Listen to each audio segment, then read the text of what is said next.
మెదక్ జిల్లాలో స్థానిక సంస్థల ఎన్నికల నగారా మోగింది. ఈ బై ఎలక్షన్లో 10 గ్రామ పంచాయతీలు, సర్పంచ్లు, 100 వార్డ్ మెంబర్స్, 2 ఎంపీటీసీ స్థానాలకు ఎన్నికలు నిర్వహిస్తారు.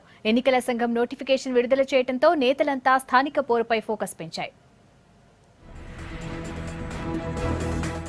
మెదక్ జిల్లా స్థానిక సంస్థల ఉప ఎన్నికలకు నోటిఫికేషన్ విడుదల కావడంతో అధికారులు ఎన్నికల నిర్వహణకు సిద్ధమవుతున్నారు. ఈ స్థానిక ఎన్నికల పోరులో మొదటిసారి ఈవీఎంలను ఉపయోగించనున్నారు. 10 సర్పంచ్ స్థానాలు, 100 వార్డు సభ్యుల స్థానాలు వేరువేరు కారణాలతో ఖాళీ అయ్యాయి.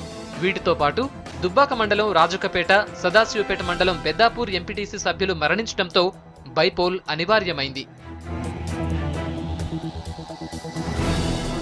జిల్లాలోని 3 రెవెన్యూ డివిజన్ల పరిధిలోని 41 మండలాల్లో స్థానిక ఎన్నికల పోరు జరగనుంది. ఈ ఎన్నికలు జరిగే స్థానాల్లో నామినేషన్ల పర్వం ప్రారంభమైంది. 25వ తేదీన నామినేషన్ల పరిశీలన జరుగుతుంది. 26న నామినేషన్లపై అభ్యంతరాలు స్వీకరిస్తారు. 27న అభ్యంతరాల్ని పరిశీలించి 28న అభ్యర్థులు ఫైనల్ జాబితాను ప్రకటిస్తారు. వచ్చే నెల 4వ తేదీన పోలింగ్ నిర్వహించి అదే రోజు ఫలితాలు వెల్లడిస్తారు. మన గ్రామ పంచాయతీలలో 100 వార్డు మెంబర్స్ పదవులకు ఎన్నికలు జరగనున్నాయి. అంటే 19వ తేదీ నుంచి నామినేషన్లు స్వీకరించబడతాయి. నామినేషన్ల చివరి తేదీ 24వ తేదీ.